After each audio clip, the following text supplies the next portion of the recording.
Вакцина укол тууралуу жооп берип коюңузчу. Мындай айтаксам, вакцина боюнча ыктыярдуу. Мен мына вакцинаны билбейм. Бирок ажылыкка барганда биз вакцина алдырат элек, а? Татаим деп коет, Саудия милдеттүү алдыртат. Азыркы вакцина боюнча ковидке каршы ыктыярдуу. Алгыла деп да айта албайм, албагыла деп да айта албайм. Ар ким өзү чечсин, себеби бул вакцинанын жоопкерчилигине Кыргызстандагы жарандарга жооп бере турган Минздрав, саламаттык сактоо министрлиги ошолор курамын айтып, ошолор жоопкерчилик алат. Себеби мен жоопкерчиликтен качам. Анткени бүгүн талаш. Пайда дегени бар, зыян дегени бар. Биз аны билбейбизби илимин? Ошондуктан иншалла бул өзүңүздөргө ыктыярдуу таксырлар. Достордун, туугандардын ортосунда этке бычылып акча чогултулат. Ушул туурабы, боло береби? Эттин баасына эт көбөйүп кетсе ошого жарыш. Неге чогултушат өзү бул? Бая достордун арасында кошмой. Чорный касабы? Мен Баткенде ушундай айттым, бардыгына. Чорный касаны токтоткула дагы белый касаны баштагыла. Белый кассасы кандай экен айтайынбы? Же айтпай өтүп кете берейлиби? Белый касса дегени ким кандай ыктыяр болсо берсе берсин, бербесе бербесин. Бүттү де. Шариятта жок нерсени милдетип, анан аны этке бычыйлыбы, анан аны алтынга деп кыйналбай эле койгула. Чын жүрөктөн жардам бериңби? Үй салып атат, жардам бериң. Той болуп атат, жардам бериң. Кудай сактасын, башына бир кайгы келди, жардам бериң. Бирок бардыгы бирдей эмес, Алла бирдей кылып жараткан эмес. Мисалы сиз 1000 сом бере аласыз постоянно. Бул мисалы 2 ай берди, 3-чү айда ойлонуп калды. Анын уялганынан эптеп кыйналып таап берип атат. Бул халал болбой калат таксыр. Намызынан таап берет го, пайгамбарыбыздын бир хадиси сиздерге. La yahillu malu imri'in muslimin illa bi tibi nafsin minhu.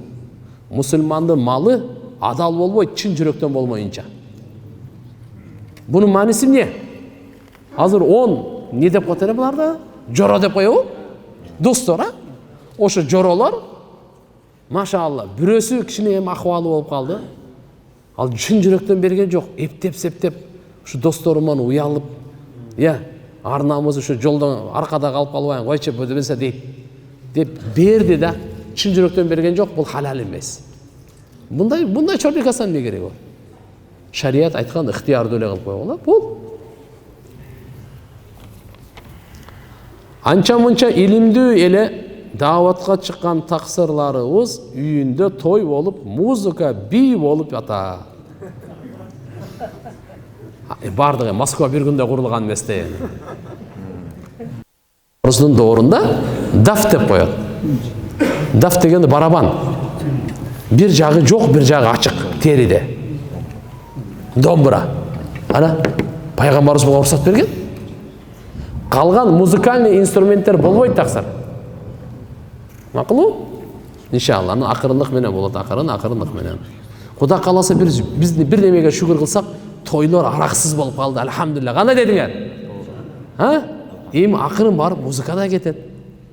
Тансасы да кетет, жөнөкөй келет. Иманга мээнет кыла берейли, буюрса иншалла баары болот. Макулу?